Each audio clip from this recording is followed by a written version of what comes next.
Assalamualaikum warahmatullahi wabarakatuh.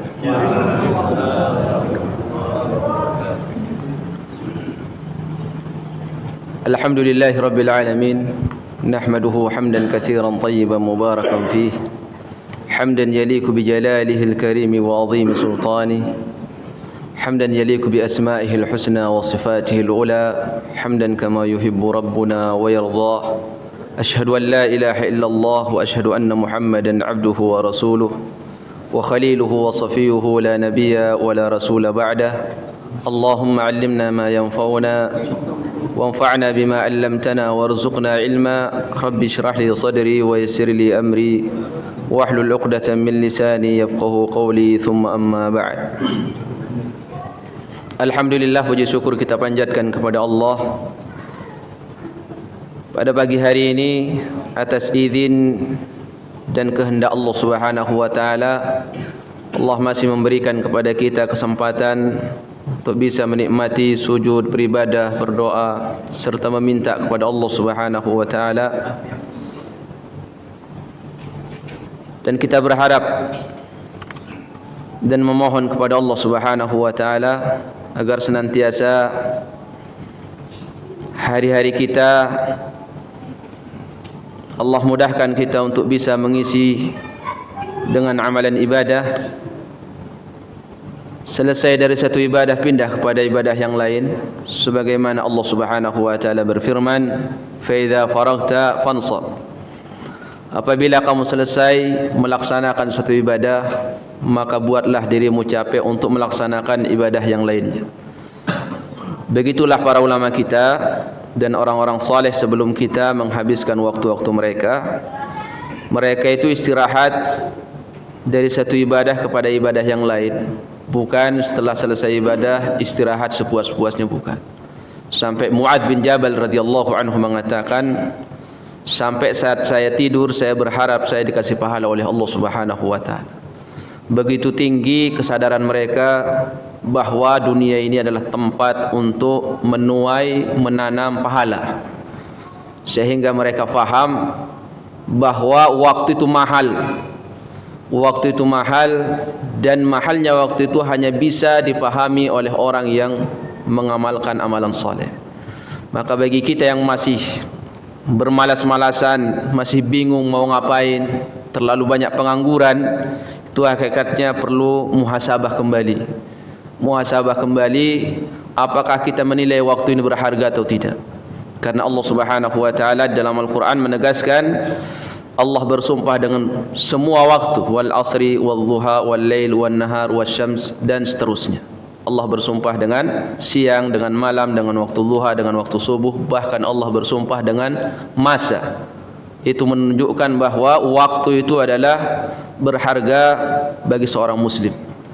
Jamaah yang dirahmati oleh Allah Subhanahu wa taala, karena waktu kita sangat singkat, kita akan langsung masuk ke pembahasan inti, melanjutkan kitab Sahih Al-Bukhari rahimahullah. Di sini saya akan membacakan bab yang dibuat oleh Imam Bukhari rahimahullah, bab umuril iman wa qaulillahi ta'ala. Imam Bukhari mengutip satu ayat di dalam surah Al-Baqarah, ayat 177, termasuk ayat yang panjang, setengah halaman. Ayat ini ayat yang berbicara tentang perpindahan kiblat. Di sini Imam Al-Bukhari rahimahullah menyebutkan bab perkara-perkara iman. Bab perkara-perkara iman. Jamaah sekalian, kalau baca kitab Sahih Bukhari ini, beliau itu hanya memaparkan 3 hal kepada kita semua. Satu, hadis Nabi SAW, itu yang sering dan itu yang banyak, dan itu inti kitab beliau.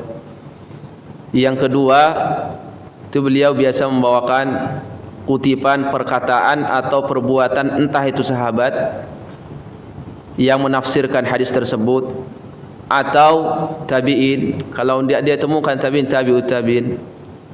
Dan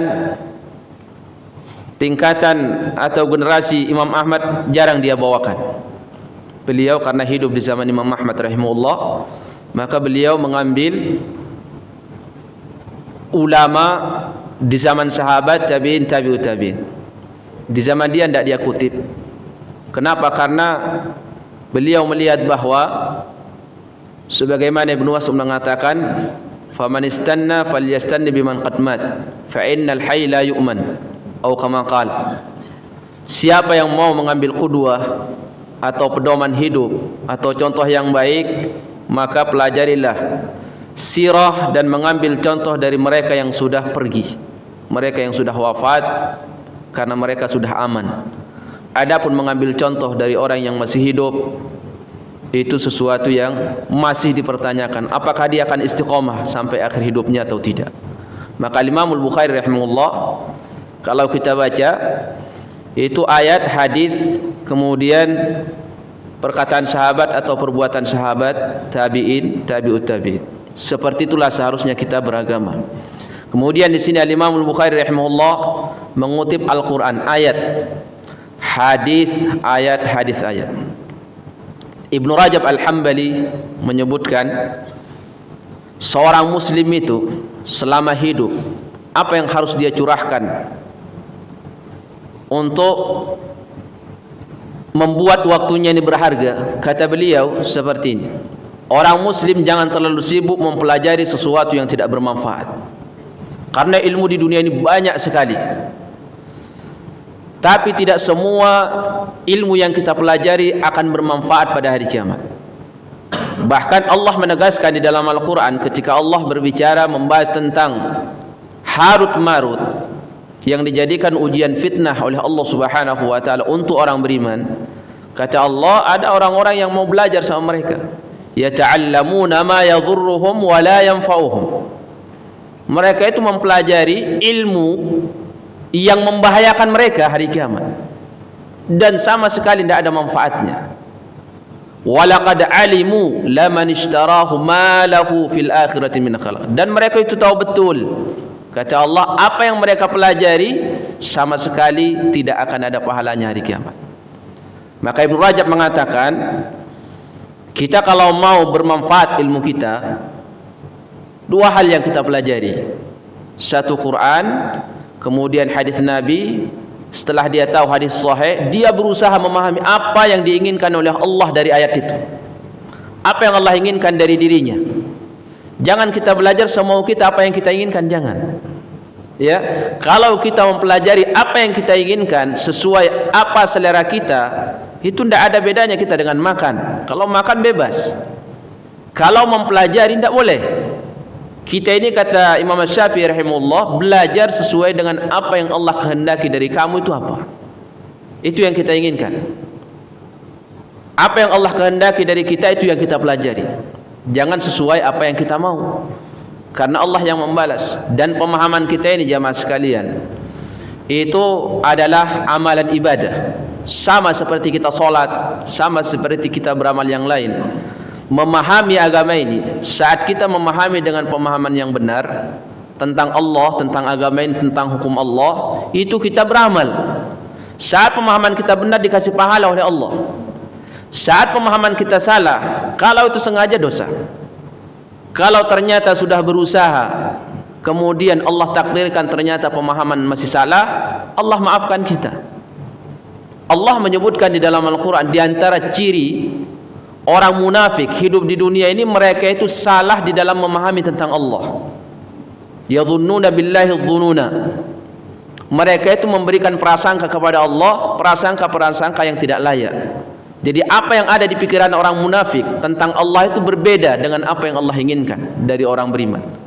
Maka kata Ibnu Rajab Al-Hambali rahimahullah, saat kamu mendapatkan hadis, usahakanlah kamu perhatikan apa makna hadis itu dan apa yang Allah perintahkan. Kalau itu terkait dengan keyakinan, kamu berusaha untuk meyakini. Kalau itu hadis maknanya tentang keyakinan, berusahalah kamu, kata Ibnu Rajab, untuk meyakini seyakin-yakinnya, jangan sampai ragu. Kalau itu terkait tuntutan kamu suruh beramal, usahakan kamu beramal, amalkan itu semampu kamu, sebisa kamu. Kalau ternyata larangan, usahakan tinggalkan.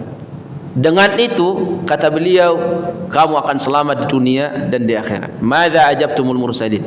Kita ini semua akan ditanya, mereka yang sibuk, mereka yang pengangguran, ulama, orang awam, semuanya tanpa terkecuali pertanyaannya satu, madza ajabtumul mursalin? Bagaimana kalian merespon para nabi? Para nabi yang diutus. Nabi kita ya Rasulullah. Kita tidak sempat ketemu. Gimana cara kita merespon agamanya? Ya dipelajari sunnahnya. Karena sunnah ini banyak sekali. Kita ini kalau tidak sungguh-sungguh belajar, akan banyak syariat Muhammad kita tinggalkan. Salah satu contoh di zaman tabi'in, ada seorang ulama besar namanya Ikrimah, mantan budaknya Abdullah bin Abbas. Beliau banyak belajar kepada Ibnu Abbas, bahkan terkenal sebagai ahli tafsir di zaman tabi'in, terkenal sebagai ahli hadis dan ulama saat itu. Beliau pernah melihat ada seorang yang melaksanakan solat di Ka'bah. Itu dia setiap kali bangkit, setiap kali turun itu mengucapkan takbir. Ikrimah saat itu heran dia, kenapa ada orang yang solat seperti ini? Padahal bagi kita hal yang maklum. Orang solat Allahu Akbar, ruku Allahu Akbar, bangkit dari ruku sami Allahu liman hamidah, mau sujud Allahu Akbar, bangkit dari sujud Allahu Akbar, mau sujud Allahu Akbar. Ikrimah heran, kok ada orang solat seperti itu? Kalau kita tidak heran. Akhirnya dia tanya gurunya Ibnu Abbas, seorang sahabat. Kata dia, Ibnu Abbas, saya melihat ada orang solat, setiap kali dia bangkit dia takbir, setiap kali turun dia bangkit. Ini solat apa? Kata dia. Kata Ibnu Abbas, thaqilatka ummuk sunnatu Abil Qasim. Celaka kamu, itu sunnah Nabi SAW, masa kamu tidak tahu? Akhirnya saat itu dia baru tahu bahwa setiap kali mau ruku, kemudian mau sujud, bangkit dari sujud, ada takbir Allahu Akbar. Apa yang diamalkan selama itu? Cuma takbiratul ihram, Allahu Akbar. Setelah itu ruku, bangkit dari ruku, sujud, tidak takbir dia. Itu ulama besar. Kenapa baru sampai hadis dari Ibnu Abbas kepada dia bahwa ada takbir, sampai dia ingkari? Jadi kita mengingkari sesuatu terkadang karena kekurangan ilmu daripada kita. Dan itu banyak sekali contohnya. Orang yang tidak berusaha mempelajari apa yang Allah inginkan pada dirinya, sehingga dia mempelajari sesuka dia. Saya senang belajar, saya senang belajar. Bukan masalah senang. Belajar bukan masalah selera. Belajar ini adalah sebuah kewajiban yang antum akan persiapkan saat berhadapan dengan Allah Subhanahu wa ta'ala. Madza ajabtumul mursalin? Pertanyaannya satu, pertanyaan tidak akan dirubah. Bagaimana kau merespon para nabi? Kira-kira gimana kita merespon para nabi kalau kita tidak mempelajari apa yang dia bawa? Tidak mungkin kita bisa merespon. Pasti kita mempelajari sesuai selera kita. Maka jamaah sekalian yang dirahmati oleh Allah Subhanahu wa taala, di antara kemuliaan Al-Imam Al-Bukhari rahimahullah, di dalam kitab sahihnya beliau tidak bosan membawakan hadis, ayat, perkataan sahabat, tabi'in, tabi'ut tabi'in. Dalam hal ini beliau membawakan babu umuril iman. Dia bawakan ayat di dalam surah Al-Baqarah ayat 177.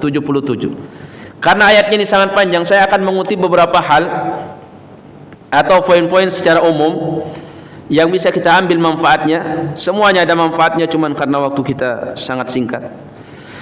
Kata Allah Subhanahu wa ta'ala, "Laisal birra an tuwallu wujuhakum qibala al-masyriq wal maghrib, walakinnal birra man amana billahi wal yawmil akhir wal malaikati wal kitabi wan nabiyyin wa atal mala ala hubbihi."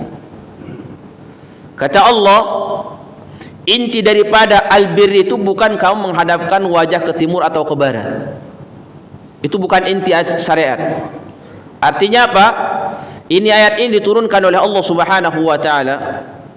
Mungkin nanti sudah tahu asbabun nuzulnya semua. Ayat ini Allah turunkan ketika terjadi perpindahan kiblat. Kita semua tahu ketika Rasulullah sallallahu alaihi wasallam menerima perintah salat 5 waktu dalam peristiwa Isra Mi'raj, ketika beliau berada di sebuah tempat yang beliau mengatakan thumma alautu hatta asma fihi sarifal aqlam, kemudian aku dibawa ke tempat yang paling tinggi, dibawa naik. Saking tingginya tempat itu, kata Nabi, sampai saya mendengar suara goresan pena. Di situ Nabi SAW menerima perintah solat 5 waktu. Perintah solat 5 waktu. Kemudian Rasulullah SAW selama di Mekah itu tidak pernah melaksanakan solat berjamaah bersama para sahabat karena jumlah mereka masih sedikit. Tapi Rasulullah diperintahkan oleh Allah untuk tetap melaksanakan solat sendiri-sendiri. Rasulullah saat dia melaksanakan solat dan para sahabat itu menghadap kemana? Baitul Maqdis. Kalau di Madinah, kalau di Mekah berarti menghadap ke utara. Nabi dari awal, Rasulullah dari awal sudah senang untuk menjadikan Ka'bah sebagai kiblat. Dari awal disyariatkannya solat 5 waktu, itu Nabi sudah senang untuk menjadikan Ka'bah itu sebagai kiblat. Sehingga setiap kali Nabi SAW melaksanakan solat 5 waktu, itu Nabi selalu solat di selatannya Ka'bah. Sehingga ketika beliau menghadap ke Baitul Maqdis, Ka'bah terbawa. Sehingga tidak ada masalah saat itu. Kemudian Nabi SAW 3 tahun setelah itu Allah perintahkan untuk hijrah ke Madinah. Kita tahu semua letaknya Madinah dari Mekah berarti ke utara. Sementara Baitul Maqdis di utaranya Madinah. Begitu Rasulullah sampai di Madinah, maka Nabi SAW itu mau tidak mau harus membelakangi kiblat dan menghadap ke utara. Di situ Nabi SAW terjadi goncangan di dalam hatinya selama 1 tahun 4 bulan. 1 tahun 4 bulan, 16 bulan. Nabi SAW terus menghadapkan wajahnya ke langit, berharap kepada Allah agar kiblat dirubah, bukan lagi Baitul Maqdis tapi Ka'bah Al-Mukarramah. Akhirnya turunlah ayat supaya Nabi menghadapkan wajahnya ke Ka'bah. Ketika Nabi menghadapkan wajahnya ke Ka'bah, berarti dia membelakangi Baitul Maqdis. Maka saat itulah ahli kitab mereka banyak bertanya. Dan kita tahu semua bahwa Nabi ketika hijrah ke Madinah, Nabi SAW senang mengikuti ahli kitab dalam perkara-perkara yang tidak ada syariat di dalamnya. Kenapa? Karena ahli kitab ini adanya kumpul di Madinah, tidak ada mereka di Mekah. Maka kenifakan itu tidak ada di Mekah. Kalau di Mekah itu kafir sekalian, iman sekalian, tidak ada nifak, tidak ada orang munafik. Di mana orang munafik itu ada? Di Madinah. Mereka belajar kenifakan itu dari ahli kitab. Sehingga ayat-ayat tentang nifak itu turun di Madinah, surah Al-Munafiqun turun di Madinah. Karena ahli kitab. Nabi awalnya banyak perkara-perkara disebutkan di dalam hadis-hadis yang sahih. Ketika Rasulullah hijrah ke Madinah, senang dia itu mengikuti perkara-perkara ahli kitab. Contoh misalkan hal yang sederhana sekali, itu Nabi SAW ketika sisir, Nabi SAW sisir itu dia diturunkan rambutnya, karena rambut Nabi itu panjang.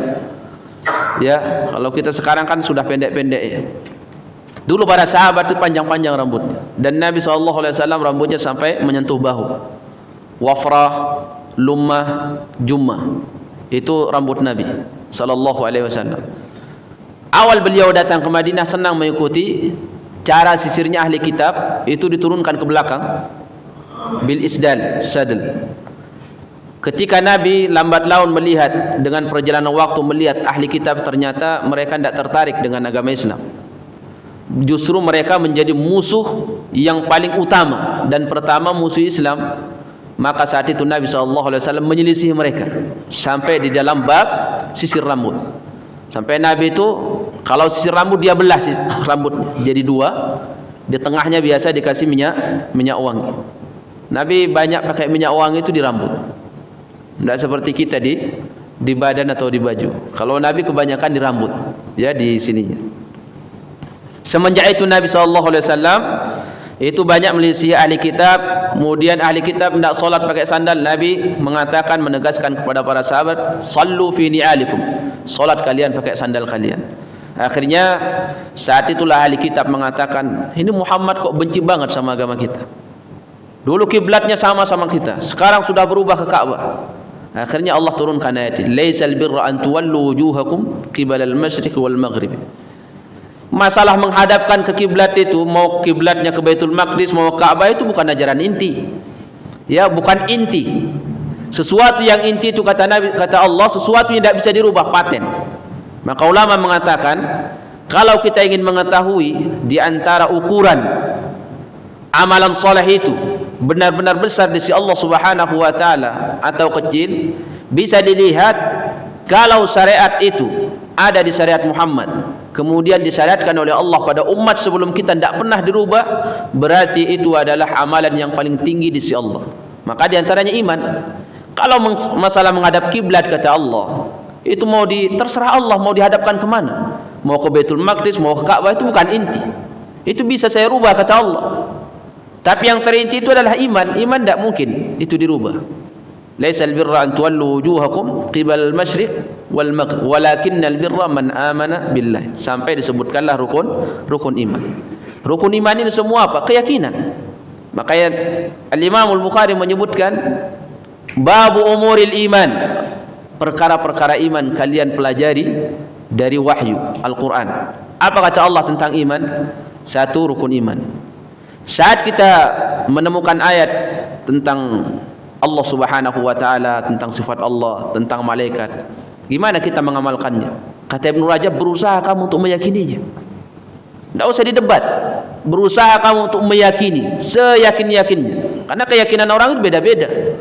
Ada yang sampai puncaknya di atas seperti Abu Bakar, ada yang di bawahnya, dan itu hanya Allah yang tahu. Kemudian yang kedua, di sini disebutkan oleh Allah Subhanahu wa taala, wa atal mala ala hubbihi dzawil qurba wal yatama wal masakin. Dan kamu memberikan harta. Kita saat punya harta, diatur harta kita oleh syariat. Tidak boleh semau kita. Harta ini milik Allah Subhanahu wa taala. Kita hanya dipinjamkan. Kita datang dalam keadaan telanjang ke dunia, balik dalam keadaan telanjang, cuma dibungkus pakai kain kafan. Tidak boleh bawa harta.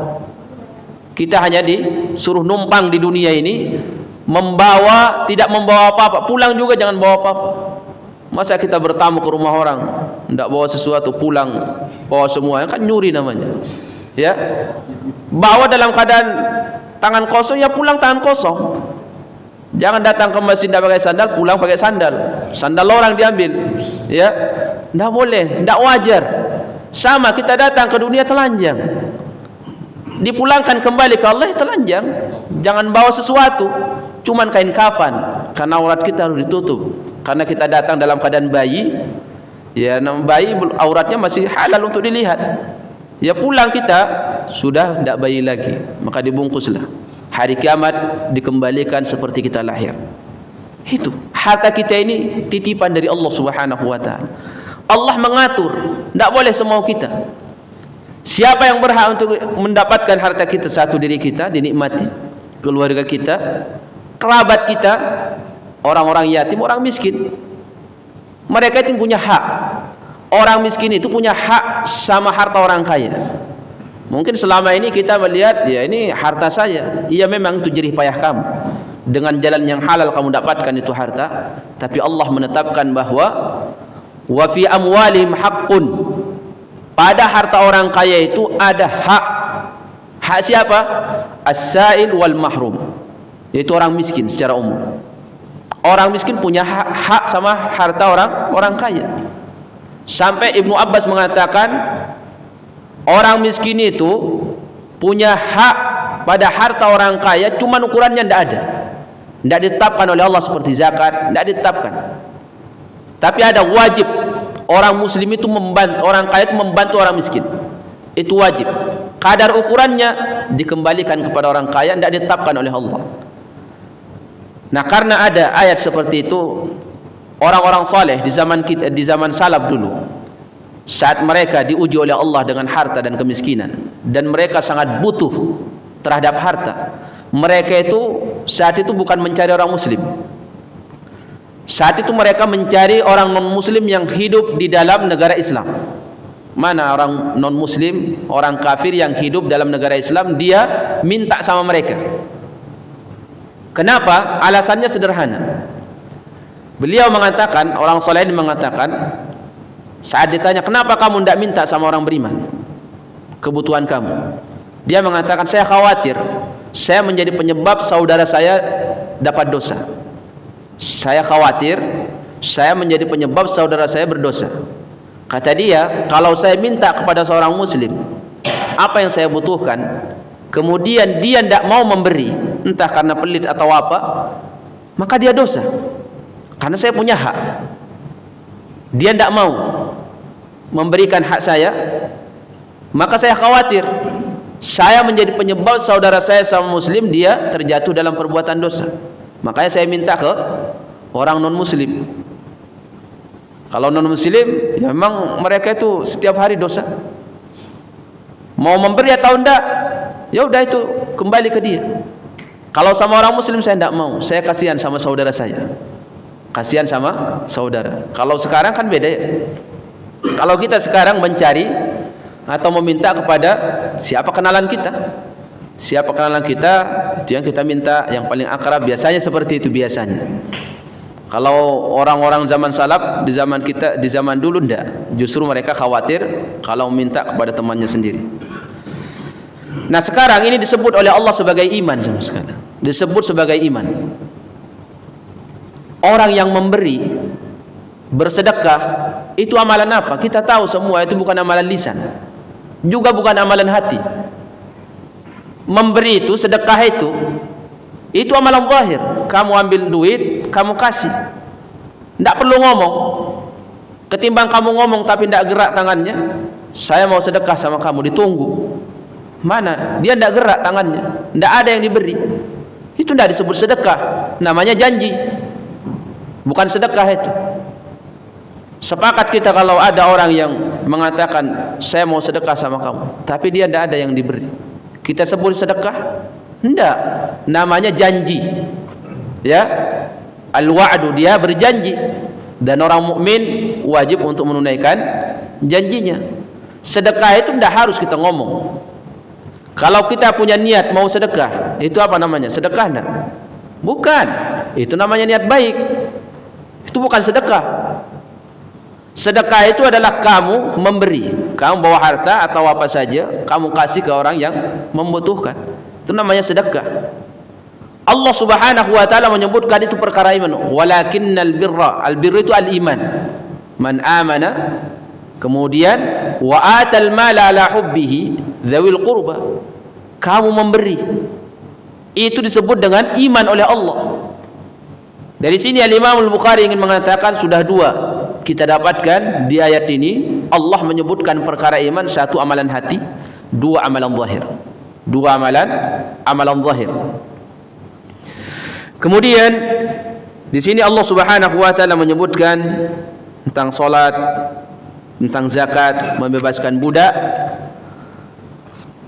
Ini waktunya sebentar lagi habis ya. Kemudian di akhir ayat Allah Subhanahu wa taala menyebutkan was-sabirina fil ba'sa'i wadh-dharra'i wa hinal ba's. Dan orang-orang yang sabar saat dikasih ujian oleh Allah dengan kemiskinan. Sabar. Kemiskinan itu bukan amalan saleh. Kapan kemiskinan menjadi amalan saleh? Saat orang sabar. Kesabaran itulah yang dinilai oleh Allah sebagai amalan saleh, bukan sekedar kemiskinan. Bukan sekedar kemiskinan. Maka ulama ketika membahas mana lebih afdal antara kekayaan sama kemiskinan, bukan pada situnya, tapi pada respon kita terhadap kondisi itu. Terkadang orang yang miskin lebih mulia daripada orang kaya karena sabarnya luar biasa, dan syukurnya orang kaya tidak dinilai oleh Allah karena mungkin kurang bersyukur. Terkadang orang kaya lebih mulia daripada orang miskin, karena banyak orang yang miskin. Miskin ini ada dua jemaah sekalian. Miskin itu ada dua. Ada orang yang miskin karena memang sukarela, dia memilih jadi miskin, seperti Sufyan Ats-Tsauri. Dia itu ditawarkan harta banyak tidak mau, dia lebih memilih untuk jadi orang miskin. Itu pilihan. Ini kemiskinan seperti ini yang mulia. Yang kedua, miskin karena kondisi keadaan. Ada orang yang miskin karena memang kondisi, tidak ada kerjaan. Andai kan ada kerjaan, ada peluang, mungkin dapat harta, mungkin jadi orang kaya raya dia. Nah, kita tidak tahu ini yang miskin-miskin saat ini memang pilihan atau kondisi. Ya, Nabi ditawarin jadi apa? Jadi raja. Gunung mau dijadikan emas kalau mau, tapi Nabi tidak mau. Dan ulama kita dulu banyak itu yang mau jadi orang miskin. Imam Ahmad, banyak peluang dia itu mau dibantu sama murid, tidak mau dia. Imam Ahmad itu saking miskinnya, tidak ada yang dimakan, jadi nguli dia, nguli di pasar. Beliau ketika nguli di pasar, di situ banyak murid-muridnya pedagang. Langsung pada kumpul murid-muridnya mau dibantu Imam Ahmad rahimahullah. Kata Imam Ahmad, marah dia. Ngapain kalian bantu saya? Ya kami mau bantu Syekh. Enggak, ini kewajiban saya ngasih nafkah sama keluarga saya, bukan kewajiban kalian. Sana kalian dagang. Marah beliau dibantu, karena memang tidak mau dia dibantu. Kalau sekarang ada ustadz sama murid-murid enak ya, dijadikan kesempatan, sama-sama ngambil kesempatan. Memang ada tradisi seperti itu. Di zaman dulu memang ada tradisi namanya guru sama murid, murid memanfaatkan gurunya, guru memanfaatkan muridnya. Ada seorang ulama dulu namanya siapa itu? Waqi' ibn Jarrah. Ini kisahnya luar biasa. Ini mungkin bisa diambil pelajaran untuk hubungan antara wali murid sama guru ya. Waqi' ibn Jarrah ini jamaah sekalian, seorang ahli hadis di Kufah dan gurunya daripada Imam Ahmad rahimahullah. Waqi' ibn Jarrah di Kufah dia bapaknya Al-Jarrah itu bendahara Kufah saat itu, atau bendahara Irak. Taulah orang bendahara ya, uangnya lumayan. Kemudian saat itu ada ahli hadis namanya Sulaiman ibn Mihran juga di Kufah di zaman tabi'in. Waqi' ini belajar hadis ke Amas, Sulaiman ibn Mihran. Sulaiman ibn Mihran ini termasuk ulama yang miskin luar biasa, ahli hadis tapi miskin. Nah di zaman kekhilafahan itu ada seluruh para dai, seluruh ulama-ulama yang miskin dicatat dalam diwan, dicatat nama mereka dikasih jatah per bulan sama negara.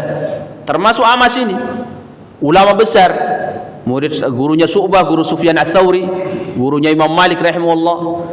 Itu dia kalau sudah dapat jatah ngantri, seperti orang ngantri mau ngambil sembako.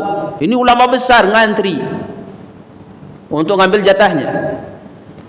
Nah ketika ada datang kepada dia Waqi' ibn Jarrah, seorang ahli hadis di Kufah, dia tanya, kamu dari mana? Dari sini. Nama kamu siapa? Waqi'.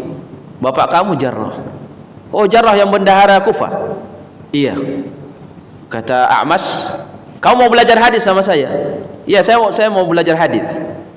Udah gini aja, kamu ambil jatah saya ke bapak kamu, biar saya tidak perlu ngantri lagi. Nanti kalau kamu dapatkan, kamu bawa ke sini, saya kasih kamu 5 hadis. Cuma 5 hadis mau dikasih. 5 hadis. Dengan syarat apa? Waqi' suruh menemui orang tuanya, suruh ngambil jatah A'mas. Jatah per bulannya. Karena A'mas setiap bulan ngantri.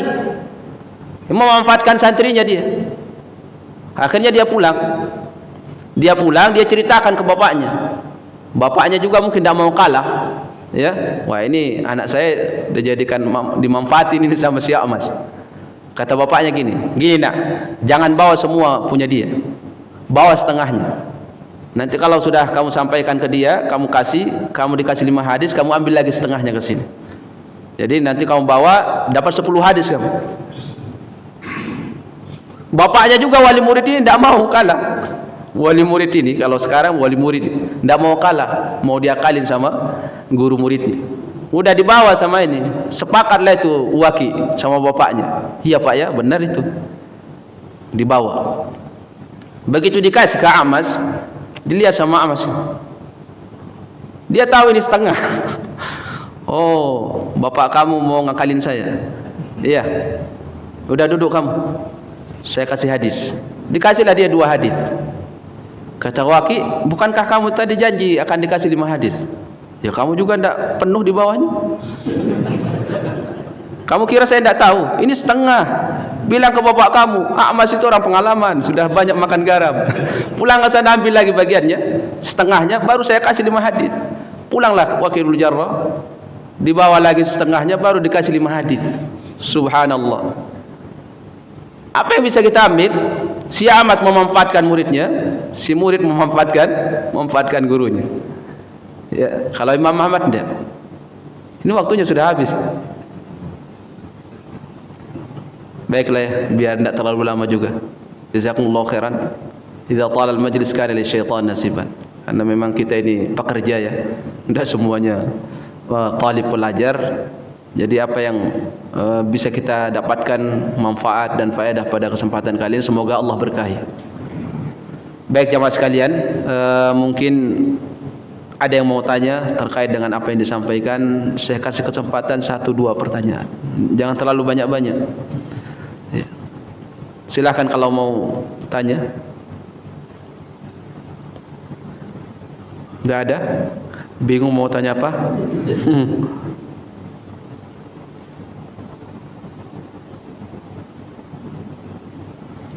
Tidak ada ya? Alhamdulillah. Ya kalau tidak ada pertanyaan saya senang.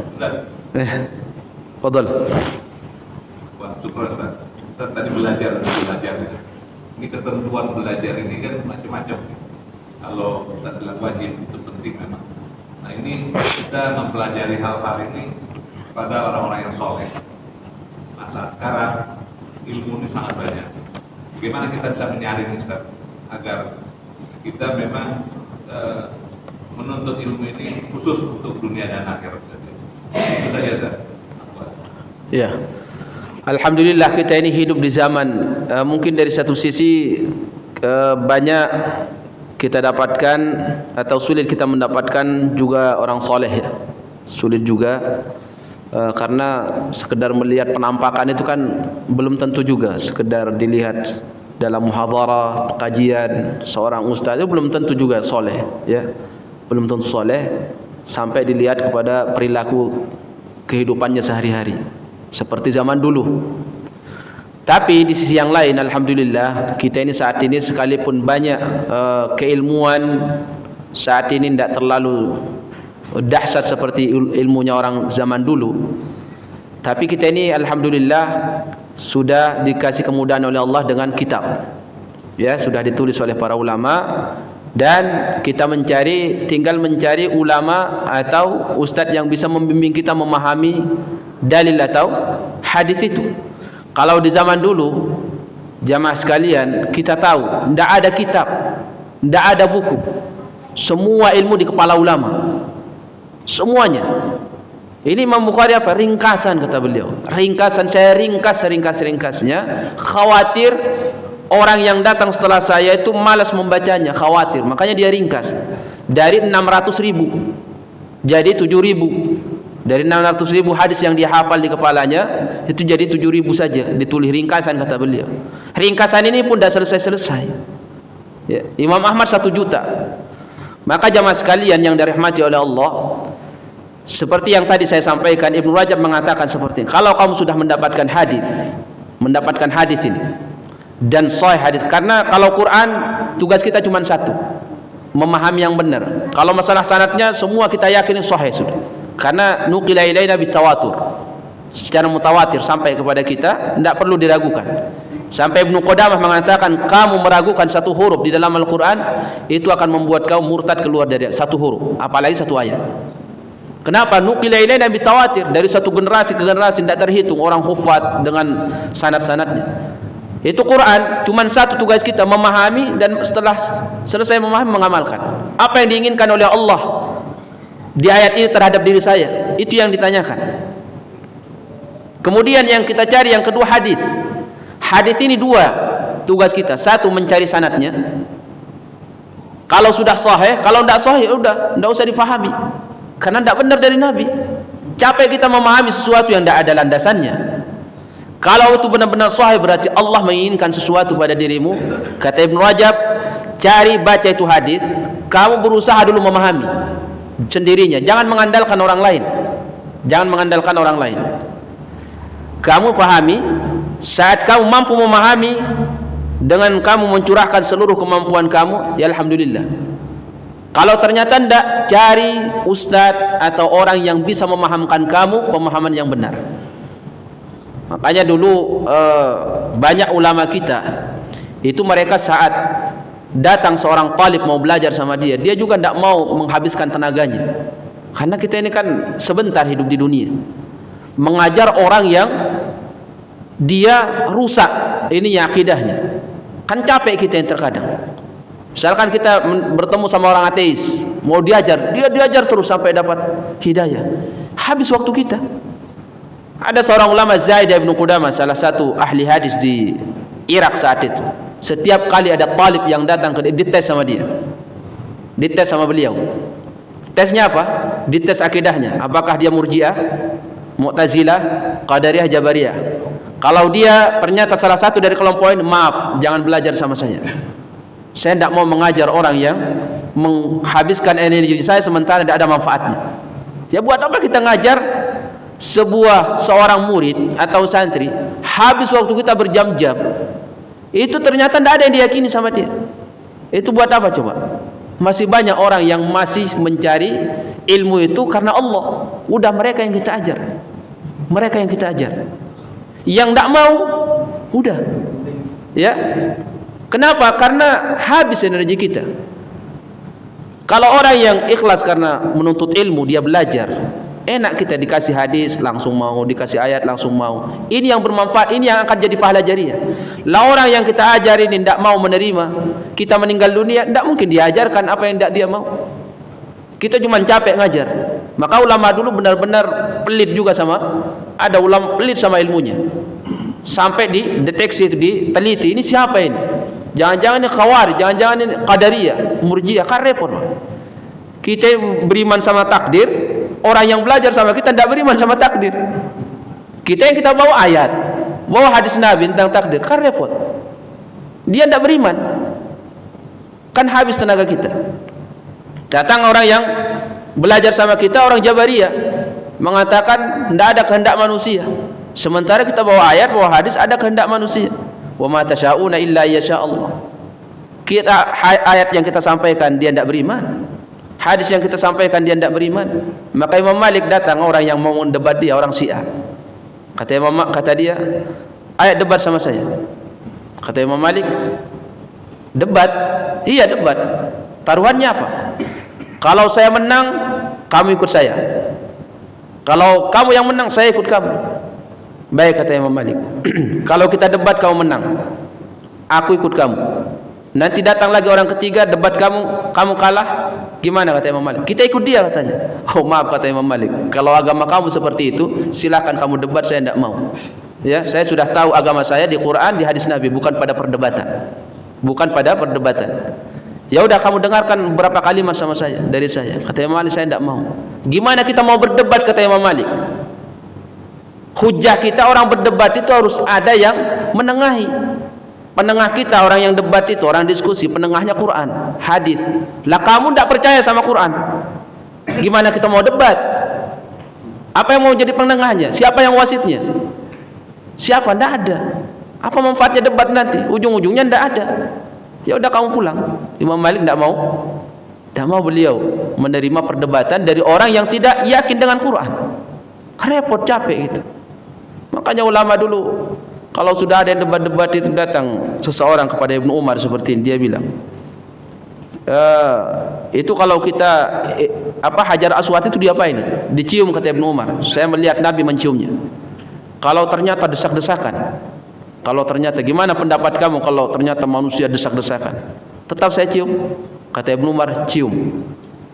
Kalau ternyata orang desak, saya tidak bisa, kata Ibnu Umar, letakkan andaikan itu di Yaman. Ibnu Umar apa? Beliau tidak mau orang itu sibuk memikirkan sesuatu yang belum terjadi. Dia ini kan andaikan desak-desak. Oh, belum terjadi sama dia, sudah ditanyakan. Kata Ibnu Umar, udah kamu amalkan dulu. Itu hadis Nabi mencium, itu yang kamu ada di benak kamu dulu saat kamu haji atau umroh, itu dulu. Nabi mencium Hajar Aswad. Jangan ditanyakan gimana kalau ini, gimana. Itu nanti habis energi kamu membahas sesuatu yang tidak ada manfaatnya. Kata ulama rahimahullah, kalau sudah tiba saatnya terjadi sesuatu itu, akan kamu dapatkan orang yang bisa menjawab. Jangan bahas itu dulu, sesuatu yang belum terjadi. Kalau sudah terjadi, kata Mu'adz bin Jabal, akan ada orang yang bisa memberi jawaban yang benar. Maka ditunggu, jangan andaikan-andaikan. Maka itu pesan ulama kita, pelajari sesuatu yang bermanfaat, benar-benar bisa mendatangkan manfaat untuk diri kita di dunia dan di akhirat. Baik jamaah sekalian, jazakumullah khairan, semoga Allah Subhanahu wa taala memberkahi. kehidupan antum, keluarga antum, pekerjaan antum semuanya, dan seluruh sanak kerabat dan orang-orang yang antum dan kita cintai. Semoga Allah Subhanahu wa taala senantiasa melindungi, memberi taufik, memberi hidayah, dan Allah memberikan kepada kita semua husnul khatimah. Itu cita-cita kita yang paling tinggi. Jazakumullahu khairan. Kita tutup dengan doa kafaratul majlis. Subhanallahumma bihamdika asyhadu an la ilaha illa anta astaghfiruka wa atubu ilaik. Aqulu ma tasma'un. Assalamualaikum warahmatullahi wabarakatuh.